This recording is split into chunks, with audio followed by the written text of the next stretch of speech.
Check.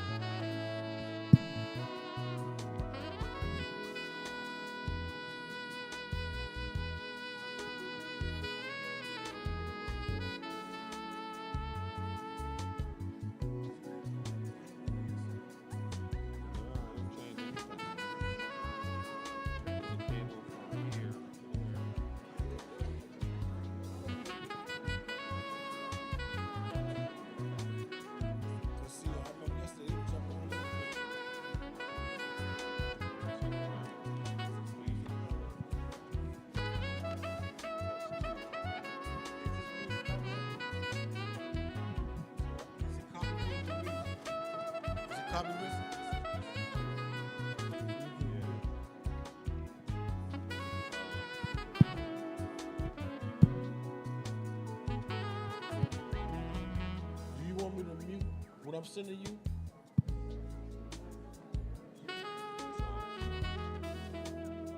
There's two. Yeah.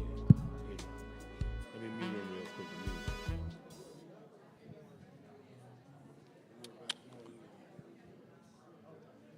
Check. Check. Check.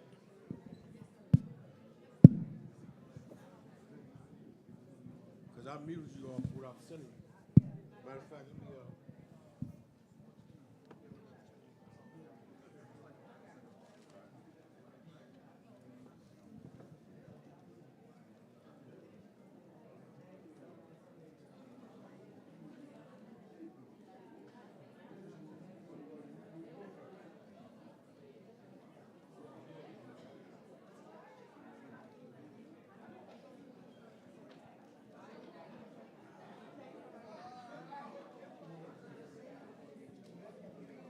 you want me to switch 1 to 4, see if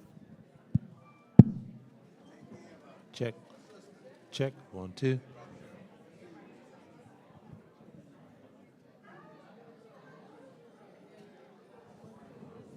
because I remember all of them was jumping up yesterday. Right. That's why I'm saying. But you say all the cables the same, right? Yeah.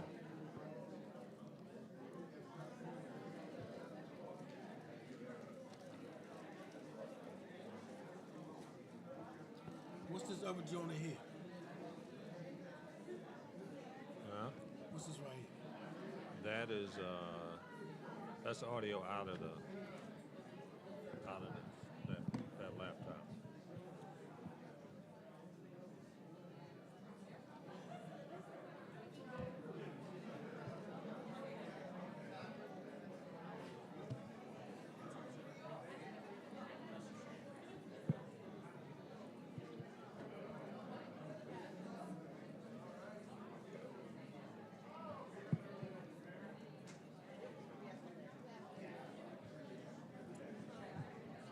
Are you sending that music to that? Yeah, that's aux 2. Hold on. Aux 1.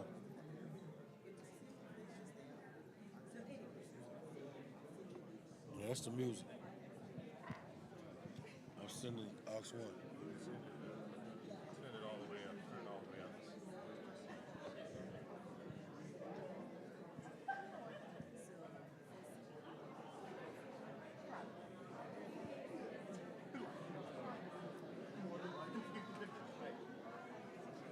What about the deck? You getting on the deck over there?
Check.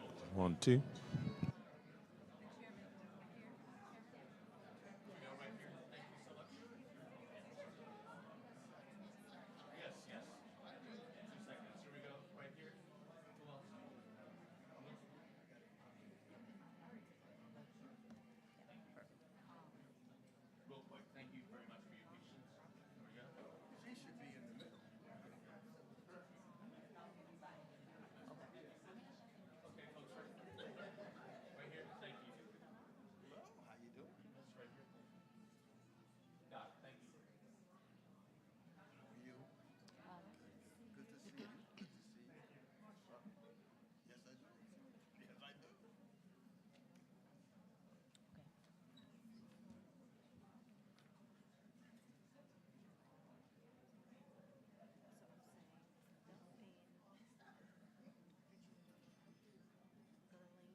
You want to sit down? Okay.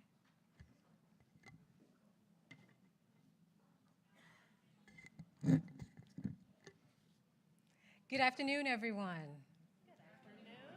Thank you so much for being here today. What we're here to discuss is about the pathway forward for Haiti, especially including the Haitian diaspora.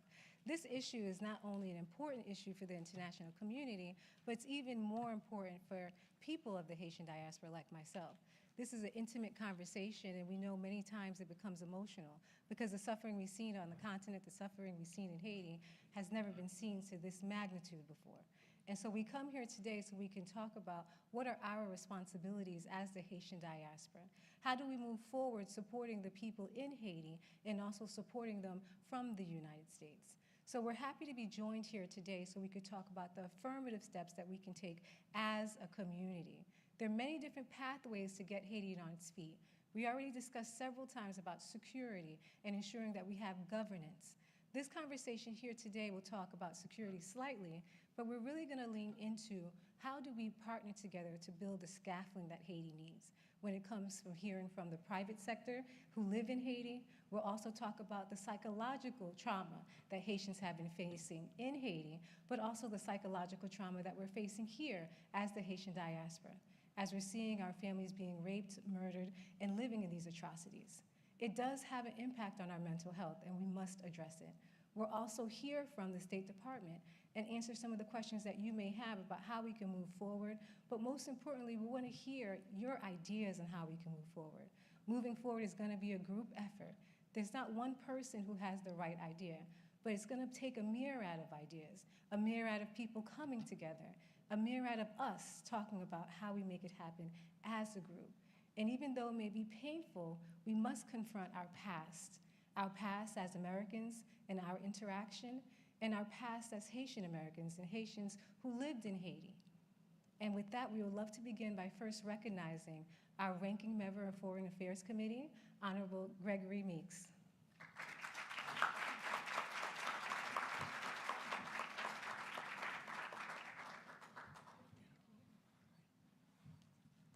Good afternoon. Let me first start by thanking the great member of Congress who serves on the Foreign Affairs Committee, who has become someone that I have learned to depend upon, especially as it pertains to Haiti, but all over the world.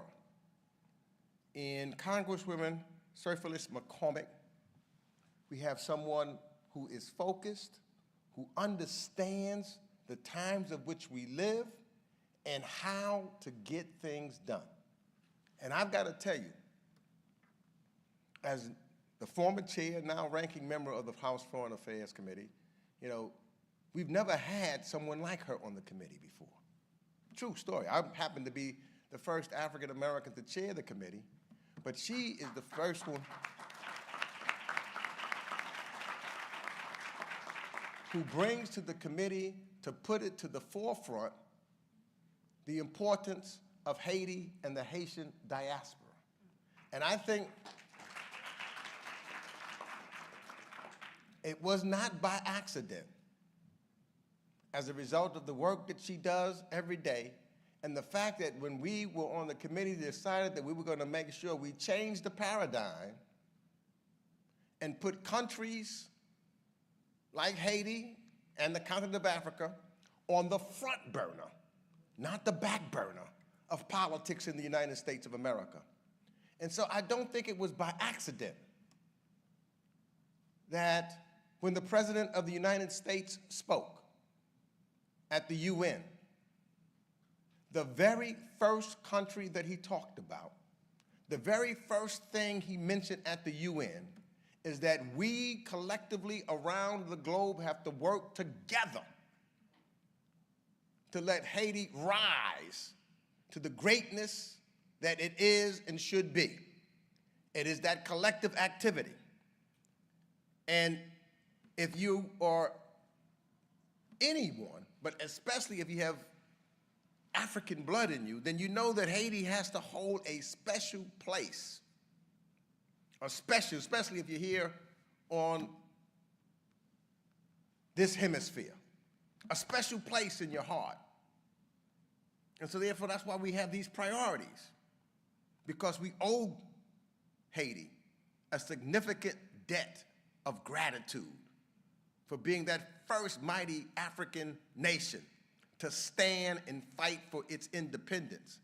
And believe it or not, it is still suffering from it because of those colonizers who hated to see folks of color stand, fight for their independence, win it, and want to forge its own way.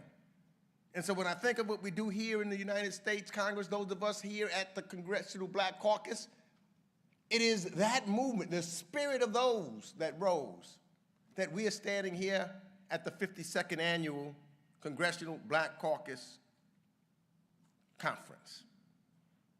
Now also, you know, Sheila, all politics is local. I got to give a special shout. I got a lot of Haitians in my district in New York. And so I got to give a special shout out to them who I work with on a regular basis. Now, real quick, and I'm going to have, because you've got such distinguished panelists, and we want to hear from them, and I'm just here, but we know that the current state of the political economic instability in Haiti is untenable, with the rising gang violence and violence against women and girls and youth and coercion, threatening people's freedom. But what I want to just say, and I'll be gone, is some of the things that we have to do, and I think the State Department may mention it, and that we are trying to move towards in the United States. Most importantly, we are seeing a focus now on supporting the people of Haiti most impacted by the current crisis. In fact, Vice President Harris announced that the United States Agency for International Development will invest nearly $54 million in Haiti to combat the sharp rise in food insecurity and provide access to potable water and health care to almost half of Haiti's population. Another $10.5 million will go towards supporting Haiti's agricultural sector as poverty deepens, with some 60% of the population earning less than $2 a day. The Biden administration is also providing important anti-gang supports to ensure improved training and equipment to the National Haitian Police. And over the years, I've worked with members of the Congressional Black Caucus to continuously elevate the voices of the people of the Caribbean and Haiti. And there again, this representative needs to have applause, because she has really risen that level of talking to with CARICOM and others, and give them, thank you, Sheila, for all of that. Let me close with this. I got to thank Kenya for offering to lead the process in helping make assessments in Kenya. The Bahamas, Jamaica, and others in CARICOM. We were down for the 50th anniversary of CARICOM. One of the number one topics was talking about how all can work together to help Haiti. It's going to take all of us. It's going to take the international community. It's going to take groups like the Montana Group and other civic groups. We need to hear from the people and make sure we're guided by them. In which way? It can't be the United States or anybody else saying, Haiti, you must do this. It's got to come from the people, and we'll follow that to work collectively together. Because in that spirit, there is no question. You know, we all this, and you'll see at the Congressional Black Caucus, we talk about the Phoenix dinner. And the reason why we talk about the Phoenix, because they talk like we will rise. Well, Haiti, I know. If we all put our efforts together, put our shoulders together, and work together, Haiti's going to rise, and it again will be that sparkling gem of excellence that sits in the Caribbean, that will talk about the greatness of those that were brought over in the hulls of slave ships. But no one can keep us down. They cannot keep us down.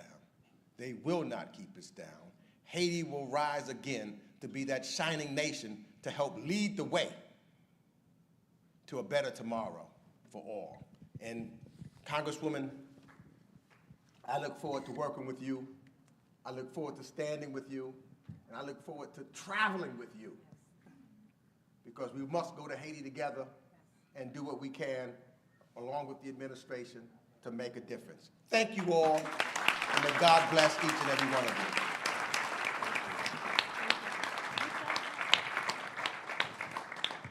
Thank you, Ranking Member Meeks. We're going to hand it over to our panel, and then I will come back to do closing remarks. Thank you. All right. Hello, everybody. My name is Jessica Faith. I'm a meteorologist for NBC4 here in Washington, D.C., and we have some amazing panelists here to talk about Haiti. First up, we have Dr. Judith. My apologies. First up, we have Delphine Gardy, the CEO of Rum Bar Bencourt. Hello. Hello. Can we say, what's that again? Thank you for that. Thank you so much. Y'all gonna keep me straight, right? I'm just an Alabama girl. And next we have Dr. Judith Joseph, board-certified psychiatrist and professor at NYU. Dr. Judith. And we have Gerline Joseph, executive director of Haitian Bridge Alliance.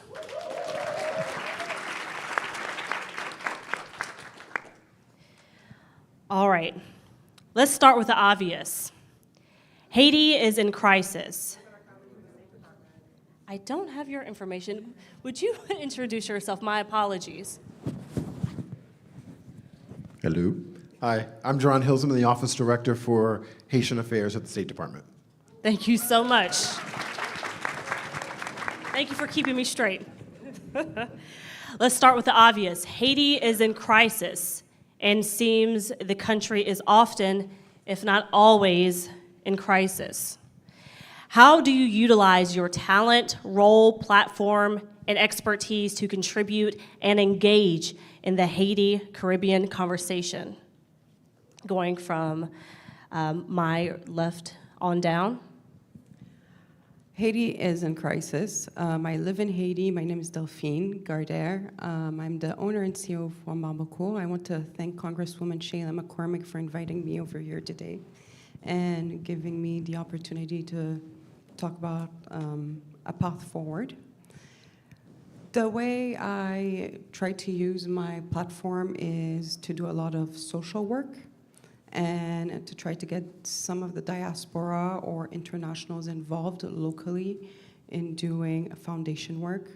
Recently, we opened a playground with James Harden from the NBA. We are now going to do soon something also with another NBA player, but now that it's the Haitian American Diaspora. So these are ways that we can get the diaspora and the Haitian community to work together.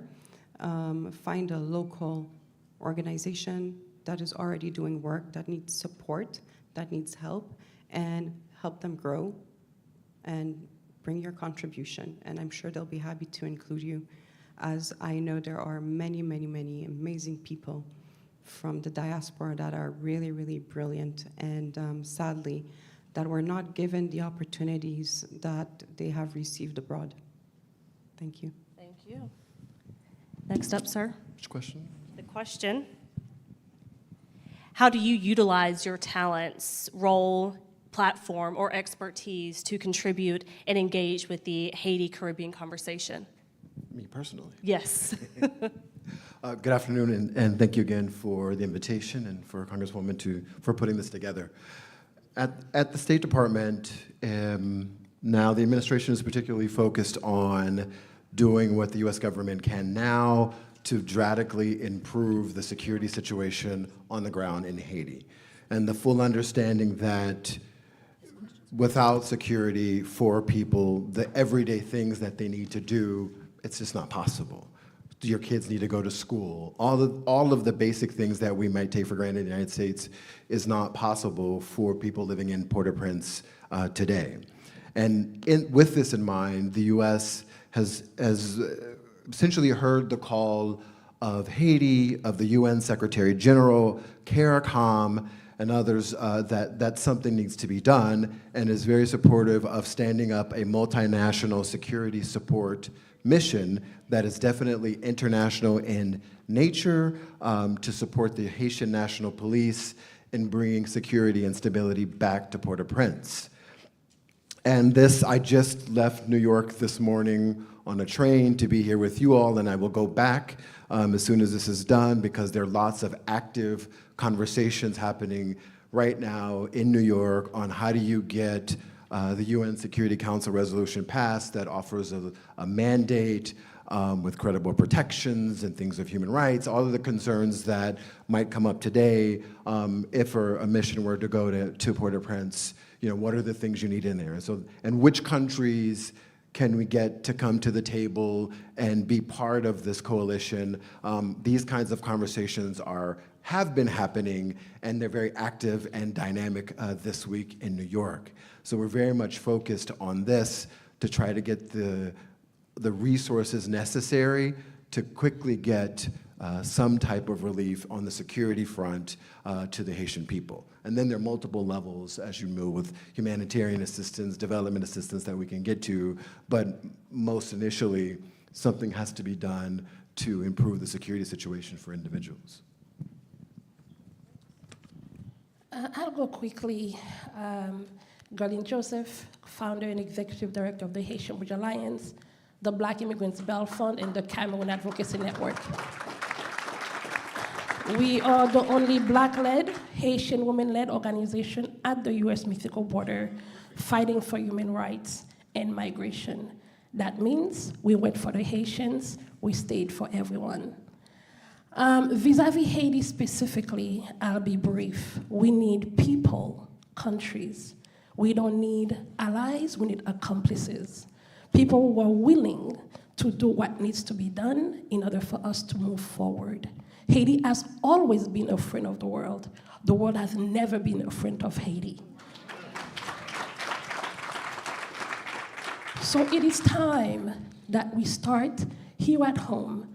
As a Haitian American woman, an American citizen, my goal is to push the US government to do right by Haiti once and for all, to work with Congress, to the administration, the State Department, to not only say the words, but we need action.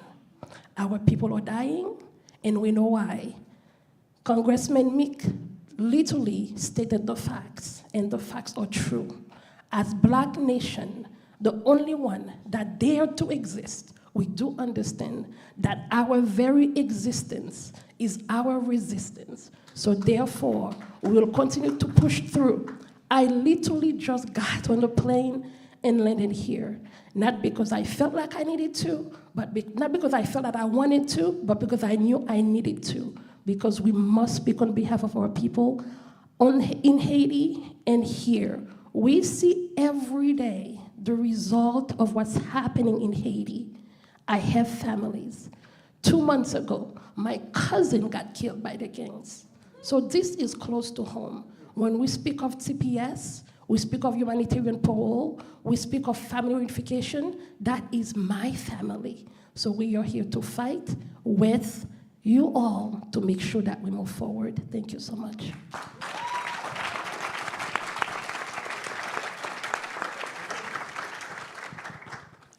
I'm sorry to hear about your cousin. That's terrible. And it speaks to the trauma that the people of Haiti experience. And it's not just one trauma, it's multiple traumas. And you don't have to be in Haiti to feel it, because there's something called collective trauma. If you see someone else going through something, you feel it. And from my platform as a psychiatrist and mental health expert, I know that even in the US, stigma exists. And there's a lack of access to care here. So one of the things that I've done was created a lot of education online that I thought, initially, maybe someone would find it interesting. But I can't tell you how overwhelmed I got by messages saying, my doctor's never talked to me about this. No one in my community talks about this. There's so much stigma. And there's this concept that I believe that we really need to utilize. It's called trauma-informed systems. Gerline was speaking with me earlier today about this, but she was saying that there's so many people that she interacts with on a daily basis who are traumatized, and you can get them food, resources, a job, but if they're having flashbacks, if they can't concentrate, if they're depressed, all of that money is going to go to waste. So how do we use trauma-informed systems to train people who are helping, to train allies, to train educators, law enforcement, politicians, leaders in the community to work with patients, work with populations that are highly traumatized, so that when you pour resources into the system, it's not to waste. They're not gonna get better for a short period of time, but there will be sustainable success. So I do believe that decreasing stigma is important, and how do you do that? You have to educate people. There aren't enough doctors to go around, so we have to utilize things like telehealth. And recently I've been working with organizations in Ukraine who are providing telehealth to people in Ukraine. Imagine that. They're providing services to a country in war. So if they can do it, we can partner with these countries to provide services to Haiti as well. Thank you so much for our panelists.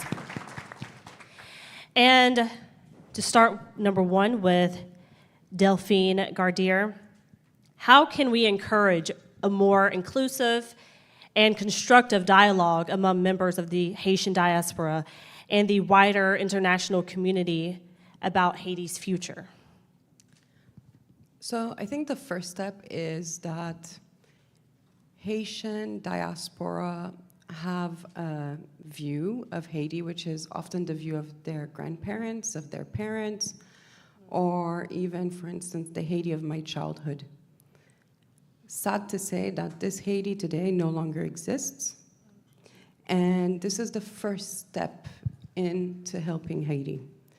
We have, as I said previously, we have very, very bright members of the Haitian diaspora that would have not had opportunities that they've had in the States, in Europe, or elsewhere, and that could honestly bring back so much to Haiti, and we would love to see them there. But Haitians are extremely proud people. We're the first Black Haitian Republic, 1804.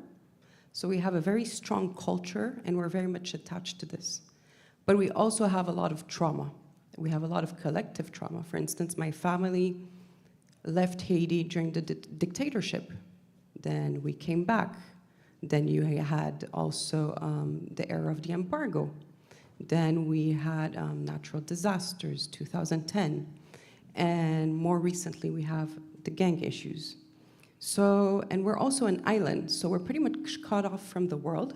So it's a lot of baggage. And I think that there needs to be about a sort of bridging the gap between the international and diaspora to meet people that can help advance the dialogue. But often when Americans come to Haiti or Haitian diaspora come to Haiti, they meet the same circuit of people. And I think they should not be afraid to move a bit off the map, make your due diligence about people, get informed from reliable news sources. And when I say credible news sources, I'm stressing this because there's a lot of, with the media now today, you have a lot of things that are out there, but some of it is not credible. And to keep an open mind. So today, what I think we need from the diaspora to move forward is really your ability to organize, mobilize, and to also use your voices to make all the issues that are plaguing Haiti heard today. I mean, the situation is extremely dire, and I think that Haitians abroad are able to mobilize and use their voice to thrive. So use that voice to propel new ideas and change the way we work with Haiti and get us helping on the ground. Thank you. Having studied and lived in Haiti, you really have a deep understanding of Haiti. What would it take to get more successful economic engagement between the diaspora and the motherland? What should and can the diaspora do better? Well, my being both, I guess, as you said, when I came back, I was always viewed, you're a diaspora, you know, this is Haiti, we don't do it like this. Well, actually, I want to do it like this because this is my standard, and this is an international standard. Maybe we need to start thinking like this, and I think this is where the diaspora can help. Today, we have about $4.4 billion that come in from the diaspora just from money transfers. Haiti exports are $960 million, and imports $3.2 billion. And this is not a sustainable cycle. This is a cycle that only breeds dependency and resentment. So the way Haitian diaspora can help is, and Haitians also, because we also need to help ourselves, is to have a much more inclusive society. And diasporas can help with bringing international business centers, encouraging best practices, and really researching local organization institutions that are already doing really good work on the ground, but maybe that need that little push to improve what they're already doing well, or that little push to become a more, let's say, international organization and build trust. I think that Haiti will not change if we are not an inclusive society. It doesn't matter whether you're a Moudin de Yo, Moun Port-au-Prince, you're a diaspora. I think we need to stop having that language because at the end of the day, we're all Haitians and we can no longer live the way we are living now. I, for instance, help, as I said before, local projects with the diaspora. This is always a window of opportunity for diaspora to get involved. And the first thing that happens when we start working on these projects is building the trust. Where's that money going? Are we able to see pictures? How do we do this? And this is where partnering with local organizations, they're able to help you build a platform to, you know, for instance, you want to send equipment to a foundation, they're able to give you that, that platform and help you do little things, little by little. Thank you. Dr. Judith Joseph, you are a champion and trailblazer when it comes to promoting mental health.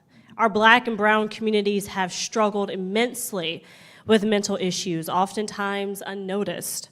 More specifically, the toll has significantly increased for Haitians due to various reasons, multiple natural disasters, increased violence.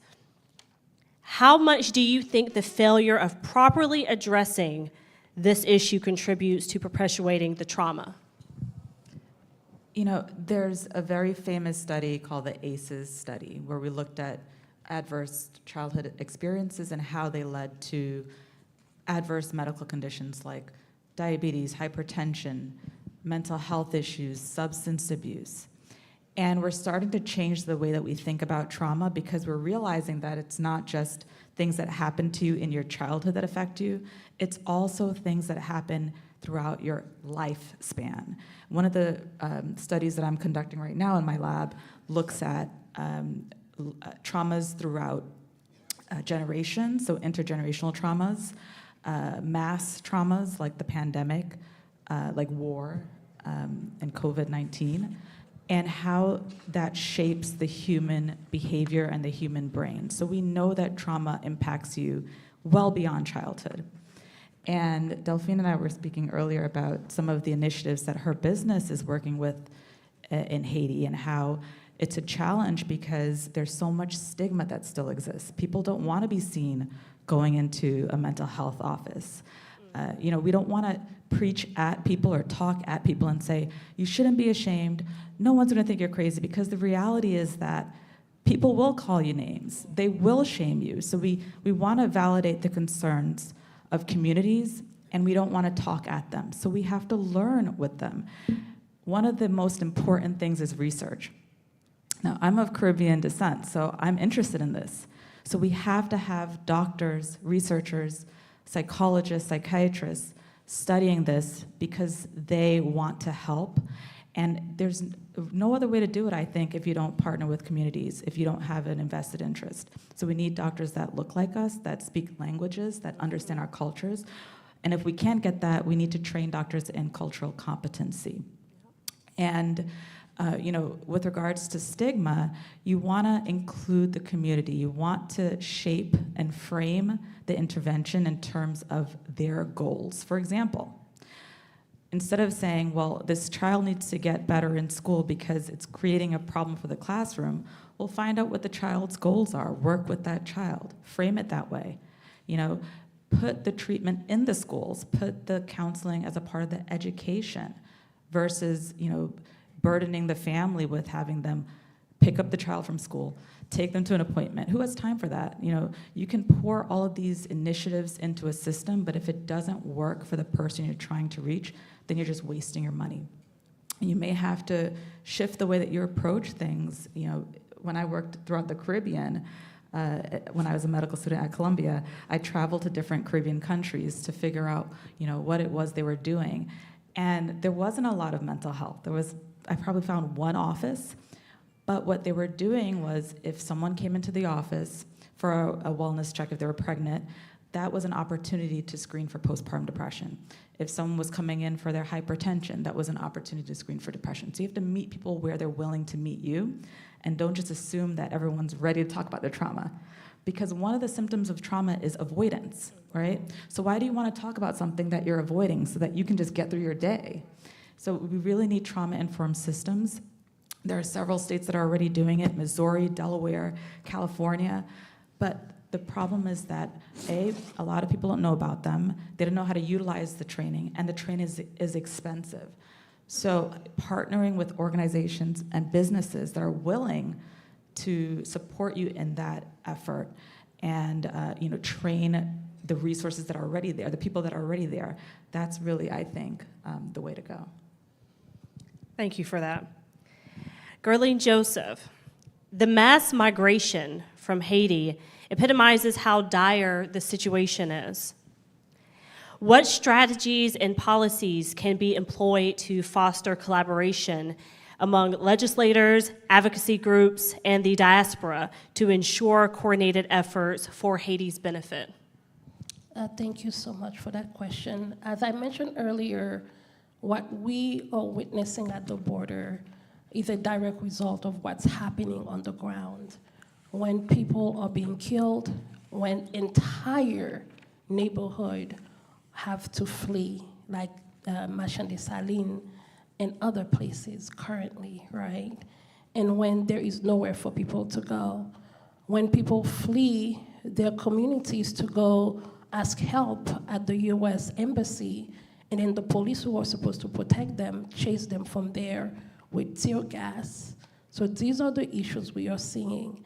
And how do we address those? We have to look into the root causes of what's happening. We tend to continue to try to heal the symptoms without looking at the root causes. The gangs are there, yes, but what brings us to that state?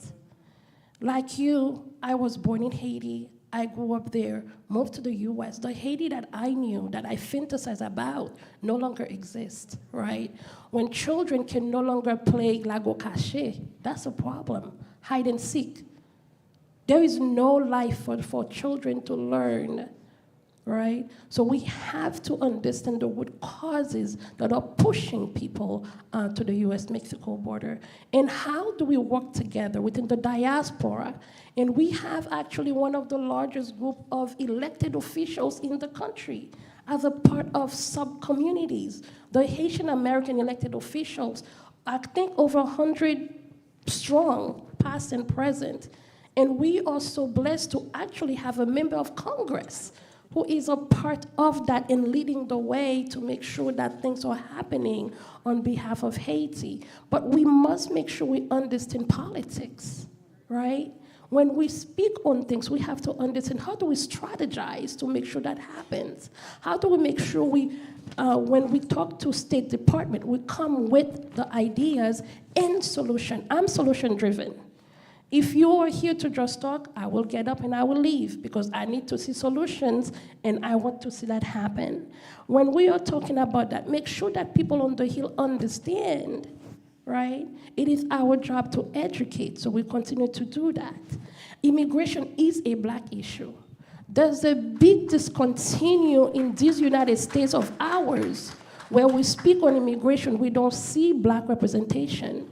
The reality is the people of Haiti has always been a part of the fabric of this country, from the Sab in Chicago to Congresswoman Sheila. This is who we are, and we need to harness that power and push to get the results that we need. Right now, we are working on opening the very first Haitian center in California to be able to address the mental health of people, the first of its kind in the United States, the very first at the U.S.-Mexico border.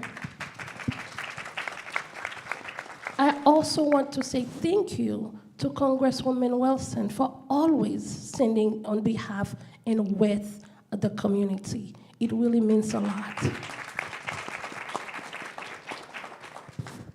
If I don't say that, I know Paola will kill me. I tend to forget to ask. Right now, we all hear about the humanitarian parole program. Program Biden, the way we call it for the Haitian community. So apparently, Biden is the father, I'm the mother, and this is our baby. So we are asking people to please sponsor.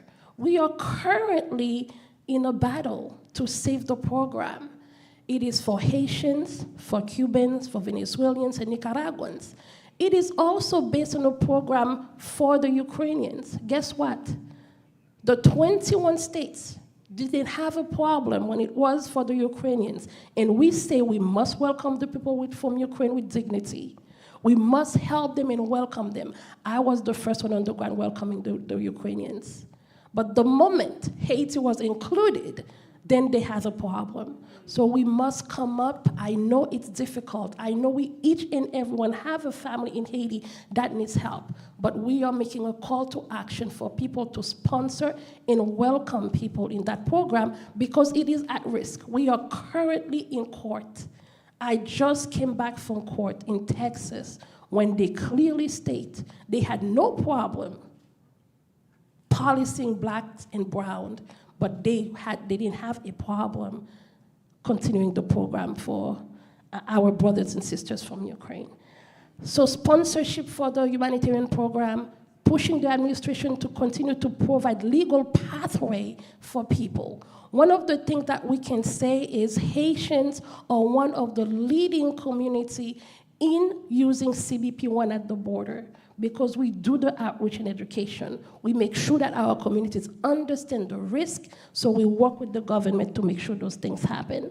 So really, I think, in my view, is harnessing our power here and pushing for true freedom and liberation in Haiti. And I want to make sure we in the diaspora understand that the people in Haiti must lead the way. We can go, we can support, but this must be a Haitian-led effort with support with its accomplices, the daughters and the daughters and sons of Haiti, with the international community to make sure we move forward. Sorry, I could go on and on and on, but I'll stop now. That was wonderful. Thank you so much for that. And before we get to Director Hillsman, I want to bring up Congresswoman Frederica Wilson to make some remarks.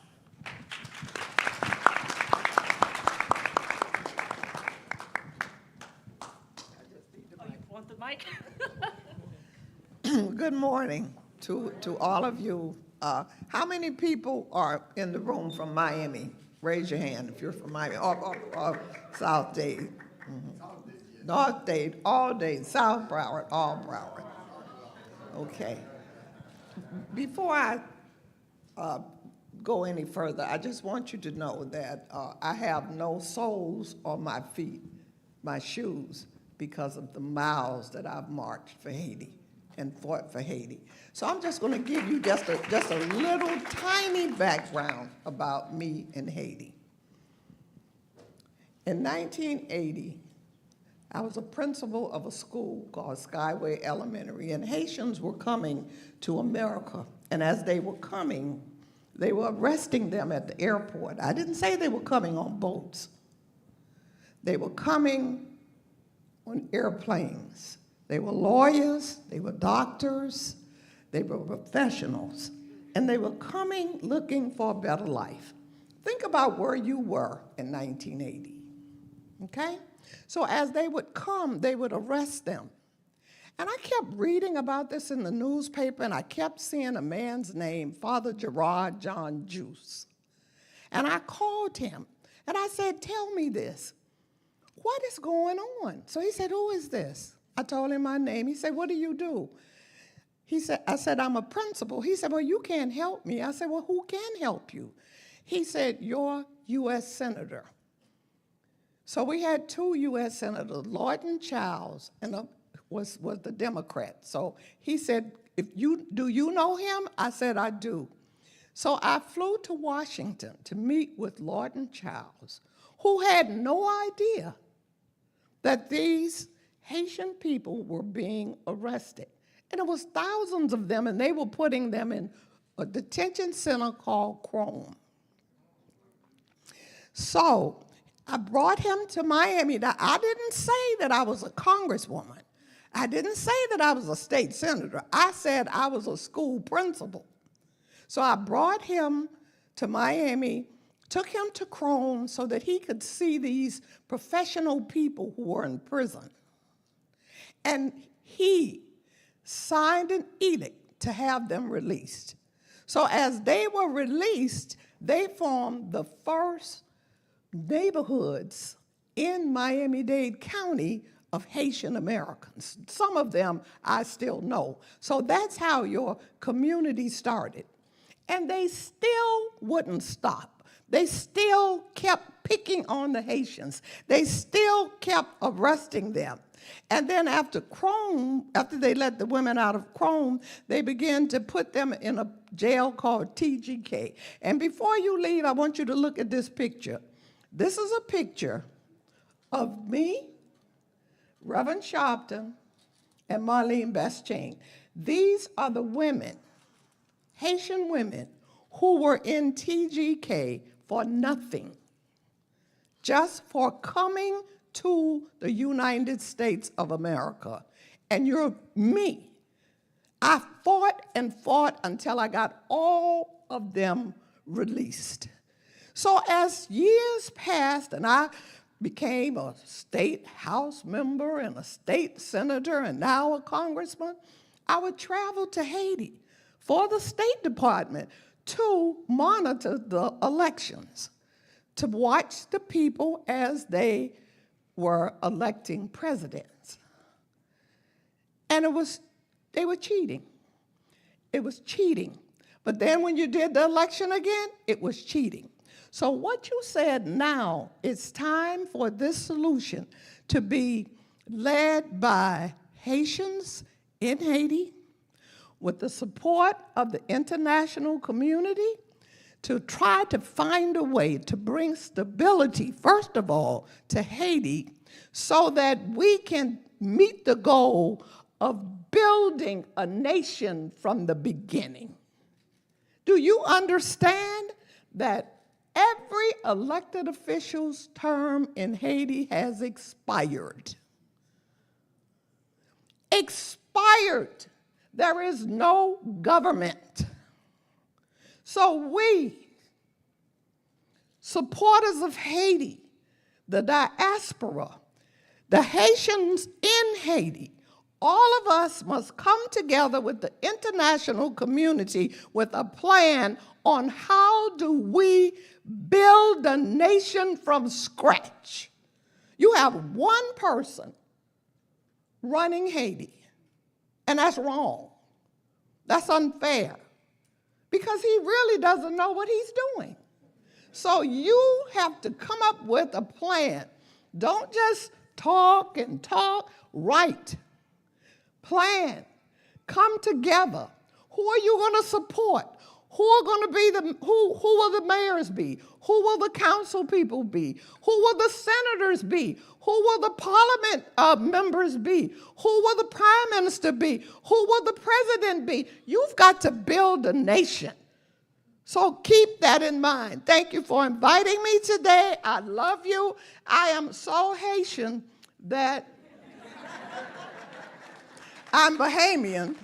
So maybe 6 months ago, we were celebrating our independence, and I came out, it's just like coming out of the closet, I became a Bahamian. So everybody said, "You are Bahamian? I always thought you were Haitian." So I said, thank you so much. Thank you.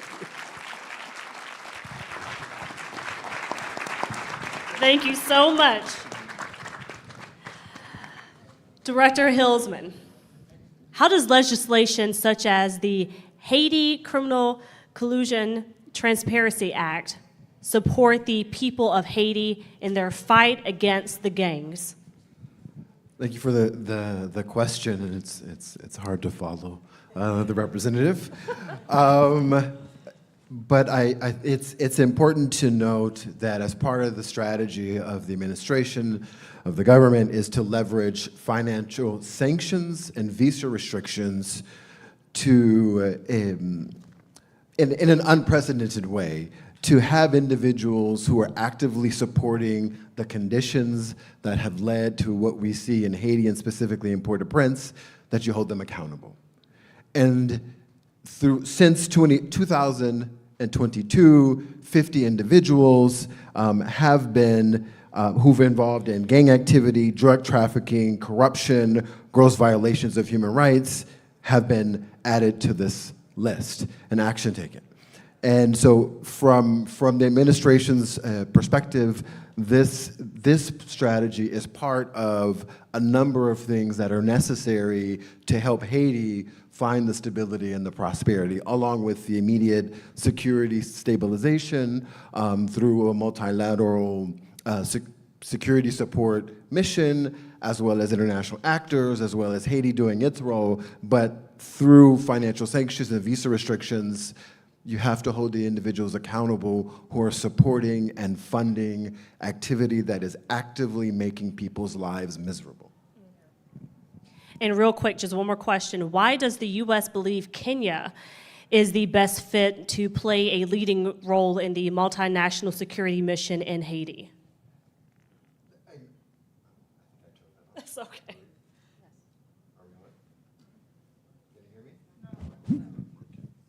I'm not dodging the question, I promise. It is, a couple of things. Haiti, the UN Secretary General, CARICOM asked for someone in the international community to stand up and to be willing to lead this. The Kenyans said, and the language is still, we were positively considering leading the mission. So it's not the US saying that Kenya will do it. Kenya stepped up and said, this is important to us, we will consider taking this on, and have started their due diligence process. Kenya has a long background of peacekeeping in the Africa region, and they have people who specialize in this in their government structure. And I can point you to that direction, to the Kenyans and to the African Union, to look more at that, and to United Nations, but Kenya stood up and said, we will look at this, we will consider this, we've heard the requests from Haiti, from the UN, from the international community for someone to do this, and then they have a background in working on peacekeeping and stabilization efforts in other places. I know I said one more, but really one more. How can the diaspora support the multinational security mission? I think that's a good question. And most immediately, where we find ourselves is in the middle of trying to get a mandate out of the United Nations. This is really important for any country that wants to be involved in the effort. They will look to have some sort of mandate out of the United Nations for legal reasons, for certain kinds of protections, guidelines, all sorts of how will this be done, what's the off-ramp, what are all of the things that go into some sort of security mission to Haiti. And so, and part of that is specifically, you'll hear what is a Chapter 7 designation, which would be in the UN Security Council resolution that is being negotiated in New York. So your calls in this most immediate moment for the UN to continue to push forward and pass this resolution, because everyone who wants to do something in the international community is saying, we need this. And so we can't get caught up in the political wranglings that could happen at the UN, and this needs to be passed. And as everyone in the room knows, it's urgent. We need it yesterday. And so I think most immediately we can get that, and that kind of support from the diaspora is important. All right. And just down the line, you want to? I just wanted to add one thing in regards to that. There is an underlying things we also need to understand, that many previous peacekeeping or what's not haven't been successful.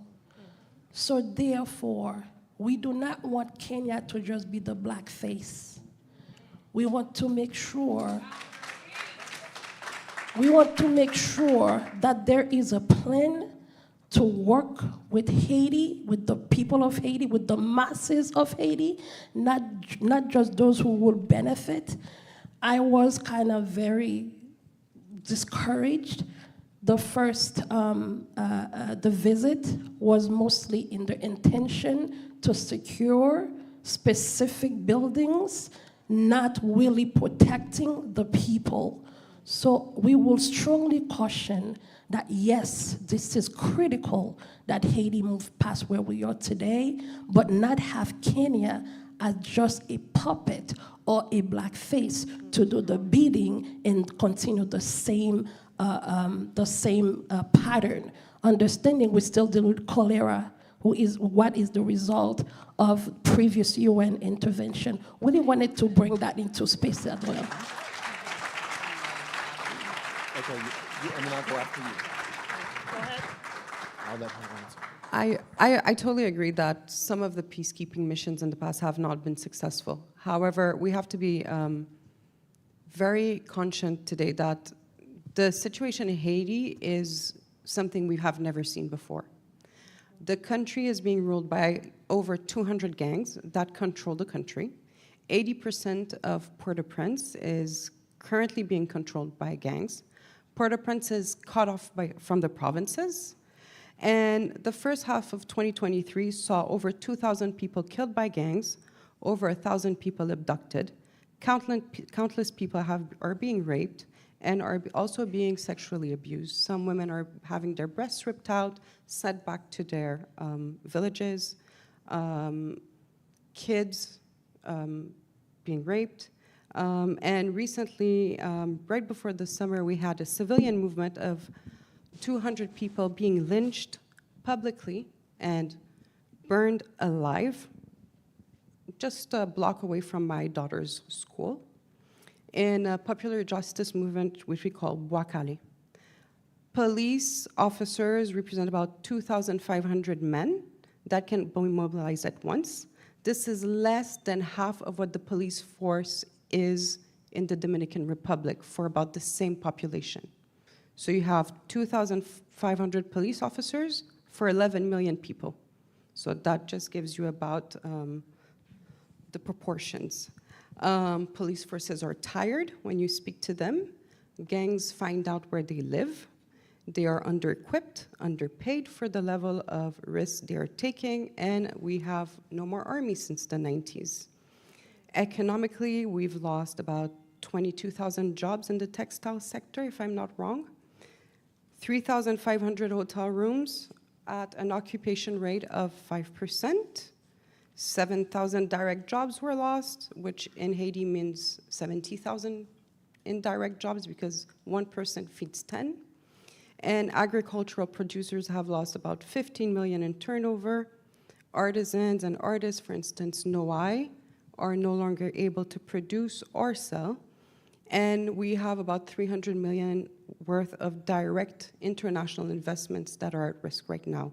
When you think about the ports, when you think about some of the industrial parks. So the situation is really dire, and we need help on the ground now. I think, honestly, restoring peace and security before we can move the dialogue further is essential, because when we're in a state of crisis and trauma, it's really occupying the frontal lobe, and we're not able to think strategically and for the future. That's all I have to say. Thank you for bringing up another important point, because there's been a lot of discussion regarding what type of force, or what type of security support mission we'll see, what's the mandate, and those type of questions are being discussed and actively debated in New York now. And also questions about how to deal with issues that previously came up, things like the cholera and other human rights questions, like how do you safeguard the citizens against certain types of actions or activities, and those things are being certainly actively discussed as they put together the resolution. It's important to also note that the UN Secretary General specifically called for a robust security support mission to Haiti to help address these issues urgently. It's our understanding that the Haitians and the Kenyan-led delegation discussed the scope of the mission during their assessment trip, and whether it should be operational or whether it should be static, and those kinds of, during the technical assessment trip in August. And those conversations are very dynamic, and they're looking at how to address that. At the end of the day, the decision on the mandate will be in part decided by Haiti, the UN Security Council, whoever ends up leading Kenya, of course, who's part of these conversations, but whoever ends up leading what we're calling the MSS, which is the Multilateral Security Support Mission, in collaboration. Everyone is looking at something that is truly international in nature, and that there are a lot of voices at the table, but a lot of these very concerns have been put on the table for conversation, and many folks agree that it's essential to have it in there. So it's very dynamic and fluid and ongoing, but certainly your points are there. Thank you so much to the panelists. You've made some awesome points. We want to open up the conversation now to those who have questions. We're going to start with Haiti Industries Association.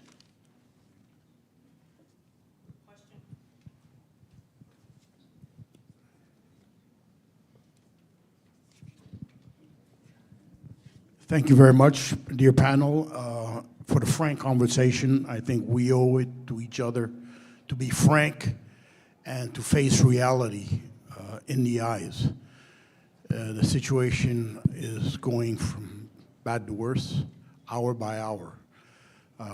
Efforts are being deployed at all levels by all citizens, both in Haiti and you all here in the diaspora.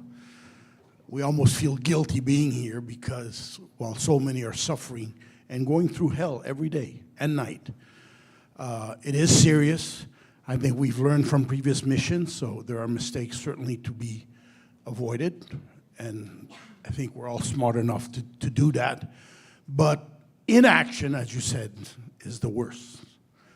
It's time to act collectively with the interest of the majority, with the interest of Haiti at heart. We at the Association of Industries and fellow business associations like the Haitian French Chamber and others, our objective is, of course, create jobs, investments.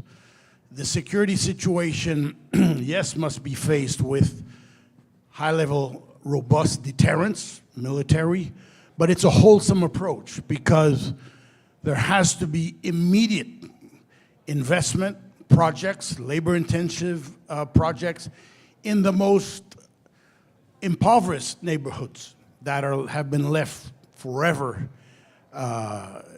in the doldrums of misery and poverty. So it is a two-pronged approach.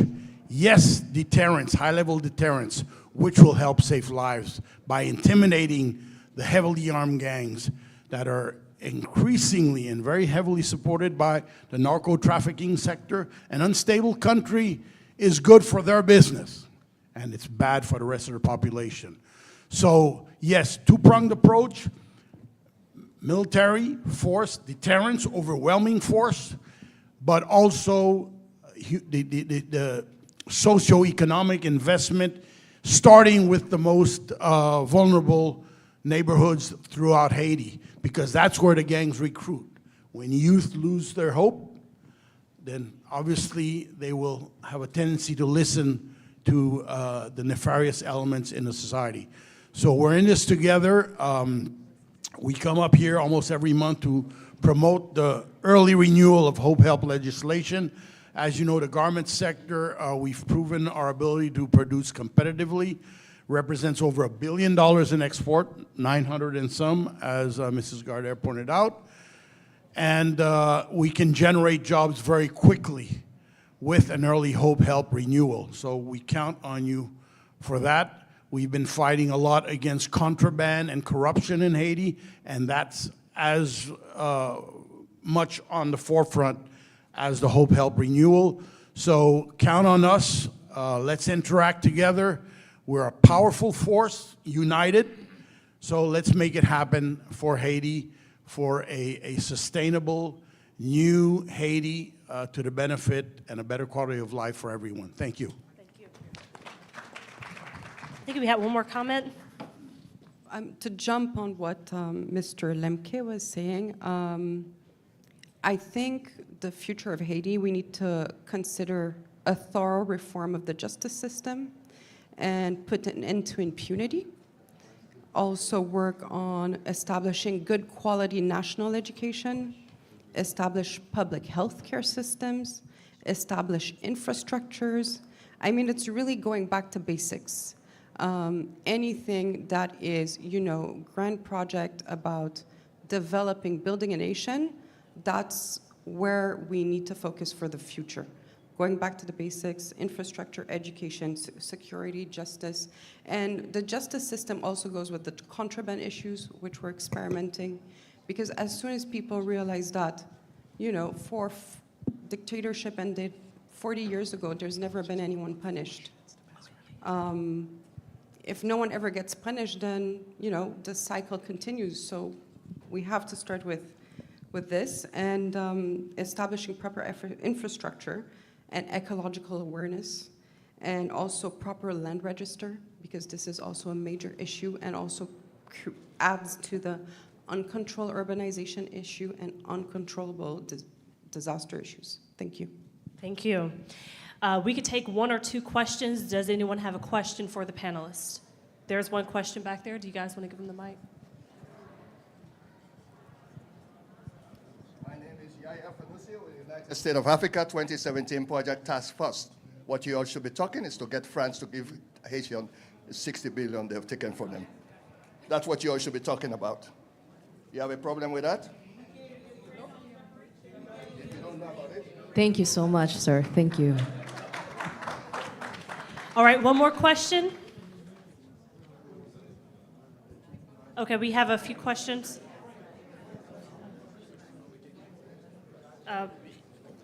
Lady in the blue. Hello, everyone. My name is Ludmille Glad. I'm Haitian American. My family comes from Marchand des Salines. So lots of history and still very much tied to the land.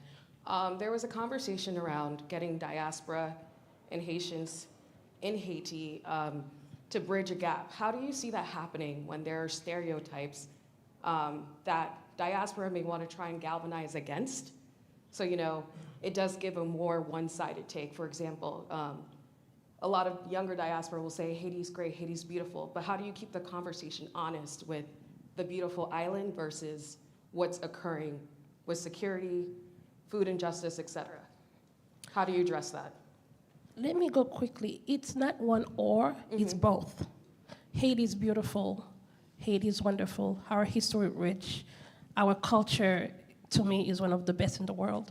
That doesn't mean we are not able to address the issues that we are also dealing with gang violence and those things, where a 15-year-old boy, the only way for them to feed their family is through somebody giving them a gun.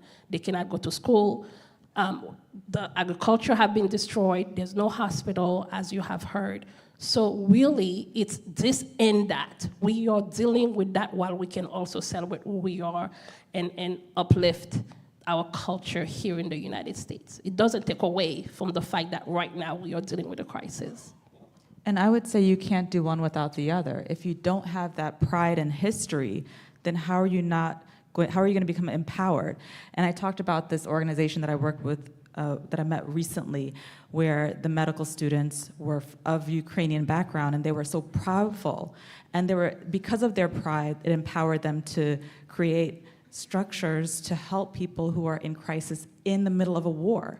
So you need both. You need that pride, you need that empowerment in order to mobilize people. So it's two things can be true. Great, thank you. We have one more question.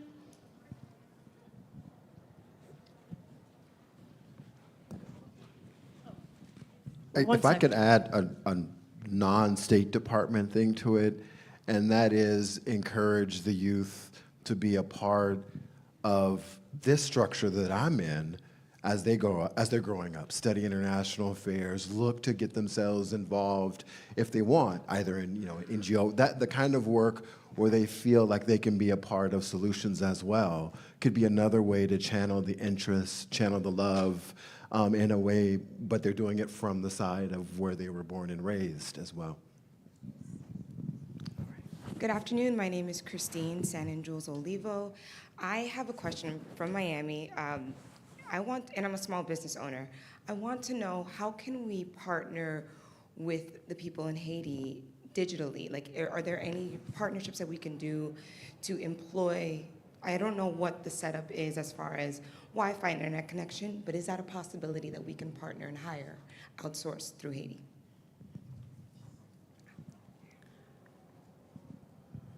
Yes, it is possible. It depends what type of business that you have. I'd be happy to discuss and give you some few pointers. Yeah. And also, there are a lot of, again, with the youth. We used to work with some graphic designers in Haiti, right? There are things happening.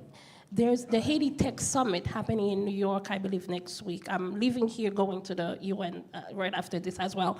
But there are ways we can really work together. But also right now, as I mentioned, we are opening the first center. We are looking for people to come and work with HBA as attorneys and graphic designers. We are looking for developments and all of that. In a way, we connect back to Haiti to try to find those people who are qualified who can work in Haiti as well. I want wanted to piggyback on that. Some of the conversations that we've been having here in Congress, along with the State Department and U.S. Haiti, has really been talking about identifying the contracting opportunities in incorporating the Haitian diaspora. There has to be a distinction between the Haitian diaspora and the Haitian people. Many of the questions that I asked of how many contracts are actually going to the Haitian diaspora, there wasn't that distinction. And once we took a sharper look, we realized that the Haitian diaspora is not contracting with the USAID or the State Department to work in Haiti. This is something that has to change, because when we talk about the role of the Haitian diaspora, there has to be opportunities set aside for the Haitian diaspora to work directly within Haiti, including that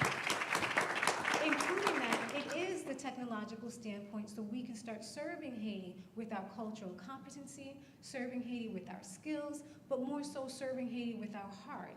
And so that's why this conversation was so imperative, so we could start thinking about the different ways we can start serving Haiti. And from the congressional level, our responsibility is to open up those doors for everyone who's here and everyone who's part of the Haitian diaspora.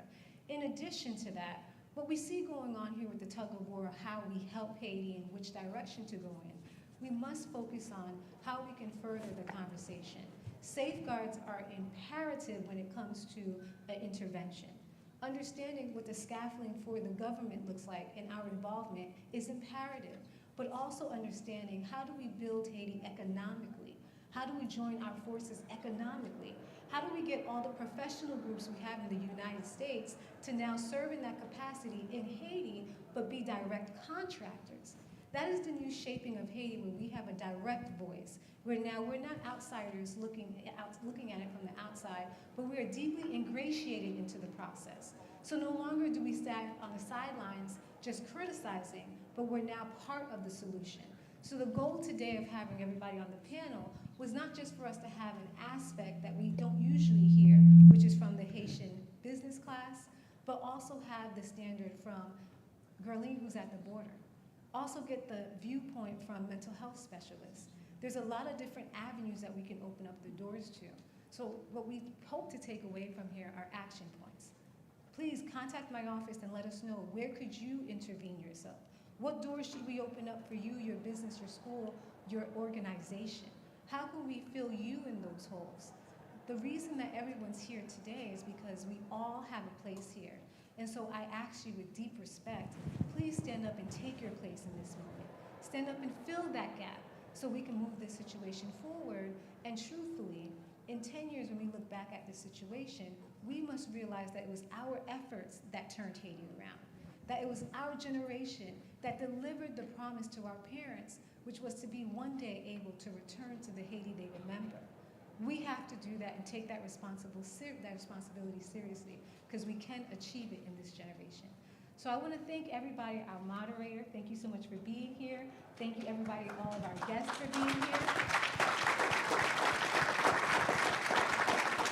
I also want to thank my CBC members who came and spoke to you. It means a lot that when we come to them with solutions, that they're listening. The president's not here, but for actually listening and putting us forth first is very important. But I also want to thank everyone who's here today. Your hard work, your commitment. There's so many committees and organizations who are here that I wish I had everybody's name so we can recognize you. But we look forward to seeing you and working with you again. And these are the fighters on the backside. When we have calls, I see people here who we're on the phone with all the time, like, how can we do it? And so if we're not on the phone with you, please contact my office so we can be on the phone with you, figuring out how we can all be including and moving this forward. Thank you so much for coming. Thank you.